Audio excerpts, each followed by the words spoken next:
judgment time comes, for example, let's see, when you were doing this sin, did you lick the floor?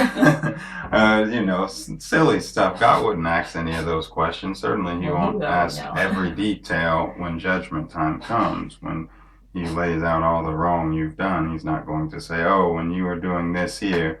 Or when you were doing drugs, did you make sure you snip it all the way into your nose? But you get the point. But anyways, and then after that, it really scared me, I think, because that's the first time I saw or felt the depths of the kind of trouble you could get into from them, that they could cause in your life. So then I decided, well, I need to pioneer. So I started auxiliary pioneering, and then from that I went to regular pioneering. Then I decided I wanted to learn a language, so I picked Vietnamese, moved to San Diego. I picked it up fast, really fast. I was borderline fluent. I was reading for the book study, doing, because the brothers that had been there for years, they still couldn't read it. But anyways, so that was really cool. But then I met a guy again. And the other guy just dated him, whatever. But this guy, I ended up sleeping with him, and I felt horrible. And I was so, I mean, I poured my heart out to Jehovah about it. Give me the strength to go talk to these guys, the elders, I mean. But then to go talk to them, it's like you have this huge, huge, huge fear. It is hugely scary, especially since I'd already been through it kind of before. And so I got too scared and I decided I wasn't going to tell him. And so then I ended up sleeping with him again. And I should have told on myself or told somebody, because it's freeing. Not necessarily tell on yourself, but to tell someone, release yourself from that. But anyways, so then I ended up sleeping with him again. So then finally I went and I told him myself because I couldn't take it anymore. And again, all the ridiculous questions. And you're sitting at this table, the three brothers are over here. Here's me by myself crying. Can barely even see them because I can't stop crying. And they're asking me all these just, oh man, they were just some horrible questions.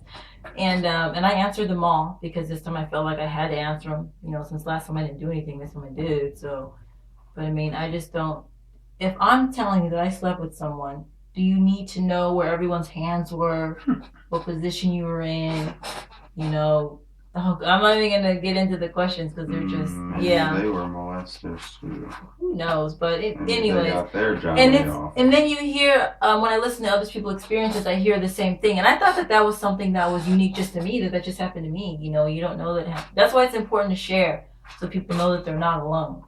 But so yeah, and they call you out the room, and I heard them back there laughing. I was like, oh, it's not nothing too bad. They're laughing. If they're being all lighthearted, then they're not gonna, throw down some heavy judgment on me. Come back in there. We decided to disfellowship you, and I was floored. No one told on me. Nobody knew what I was doing. I told on myself because I needed help. I was reaching out. I wanted help.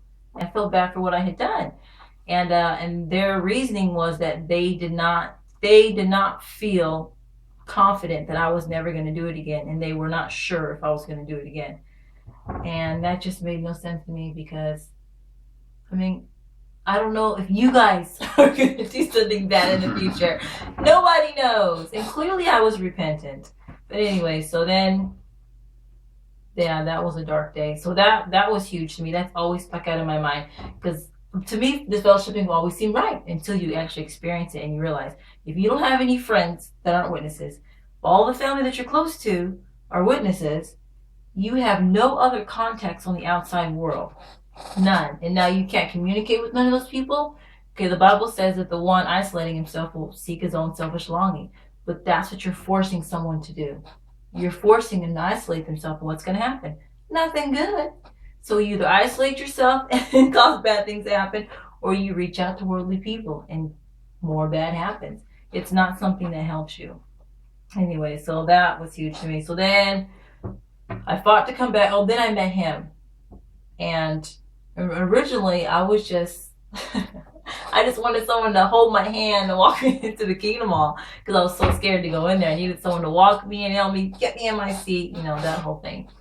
But and then we ended up getting married, and then I got reinstated a year after we got married. So I had been out for a year and a half, and from the time they told me that I was reinstated, it took them 3 months to announce it. 3 months. Who leaves someone in agony for 3 months knowing you're reinstated, but you still can't talk to your family or your friends? So that was huge to me. And then when we changed to the blood fractions thing, was the second thing. Well, I don't even know what thing that is. Well, because they used to say that. Yeah, that. Well, if Jehovah said pour it out on the ground, pour it out on the ground. You don't take fractions and then pour the rest on the ground. And then, of course, plus if we can't donate our blood, then how can I take the fractions from worldly people? I heard something the other day. What? I heard that they thought that back in the day that Jesus used to do blood transfusions or something like that. Why are you being silly? Don't be silly. I heard that the knowledge of transfusions were there back in the Bible times. And who told you that? That's apparently what they say. Whatever. And then just the judgmentalness, being so judgmental. And that's you didn't even expound on the blood fractions? Oh, that was it. Just that I cannot donate it, but I can receive it. Not all of it, but some of it. Even though there's no other source from which we can get those fractions except blood. So in order for us to take them, someone has to donate blood. So it makes no sense to put a ban on donating blood. Plus, fractions. You can call it a fraction. Still blood. But anyway, so that was huge. All those different things. And the kicker. And after we had met with the brothers, we had decided, through my mom talking, hours on end, don't throw the baby out with the bathwater kind of a thing. So we kind of settled and said, okay, fine, we'll stay at the Kingdom Hall. And then there was a woman at my job that had, brought up the whole mediator thing. And that's when I went home to serve. And that was only, 2 months after that? Mm-hmm. The mediator thing came up. Well, that was Jehovah telling us, don't let it go. You were onto something. Don't let it go. But, and then that kicked it off. And after that point, between that and all that, we had 2 kids and 7 years down the line. And anyways, so that was it. Those were the red flags for us. And then just I got yelled at in front of everyone, in front of my friends, by a circuit overseer, by the presiding overseer. Because you see a lot of, and I didn't see it here where I live. It's when I moved to San Diego where I saw a lot of power tripping and power hungry people. But I had never seen that here before. But then, I was within my little bubble. But anyways, and these are a couple of books that have really helped us. The New King James Bible, awesome, the teaching one. This book, which was sent to us by an awesome friend, ex-witness that we know, and then this one, Reasoning from the Scriptures. I can just turn in this, and you'll see a lot of stuff that they claim. No, bring it back. You're too close. I don't know. But it was what is it? The Index of Watchtower Errors. This is awesome. I think it's really cool. Because it really does have an index of Watchtower errors. Over and over, and all of them are cited. Romans 10:13 is referring to Jehovah Watchtower 2/1/1980. So there's a lot of other things in here too. It's just full of pieces of what they claim and what they say. Yeah. So grab the book. When someone says they didn't say that, then you. So there you have it. Can find it. 2 books. Go out and grab them. And Crisis of Conscience. The first time we talked to the brothers, I ordered that book and started reading it until I decided, we were wrong for searching, and I threw it away. I wish I still had it, but it goes into depth about a lot of stuff. Yeah, good stuff. 30 Years a Watchtower Slave. I read that. That's a really good book, and everyone should read The Millions Now Living Will Never Die pamphlet or the book. Sorry, not the pamphlet. Yeah, that thing is awesome. It was that book, because before I used to think that they're misled, but they just don't know. But when I read that book, it hit me so hard that they know good and well. And that's when the depth of the lies of what they're telling you really hit me. Is how they're so, and I wanted to drive down there and burn down their buildings. I was so angry. I was really angry.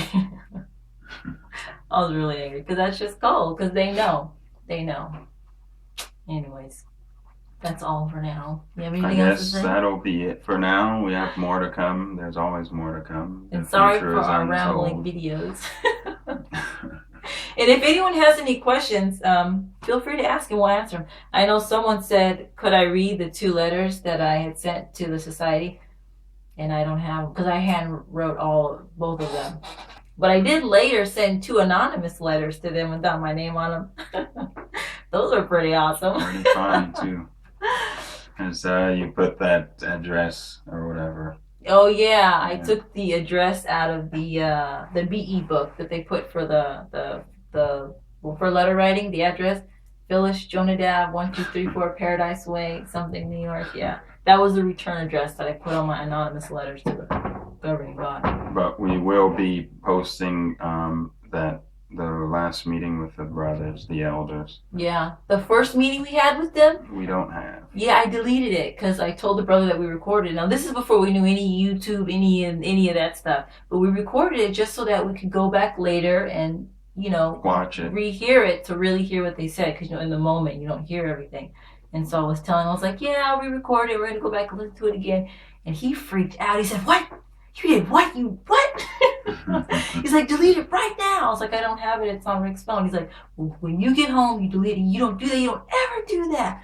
And so the next time they came over, that's the first thing they asked us is, "Are we recording it?" And I didn't say yes or no. I said, "Oh yeah. What's his head said that last time. We didn't know." I never answered because we were recording it. So we have the second one, but the first one, no, we deleted it because he scared the crap out of us. But anyways. Lots of interesting stuff. Till next time, keep on the watch.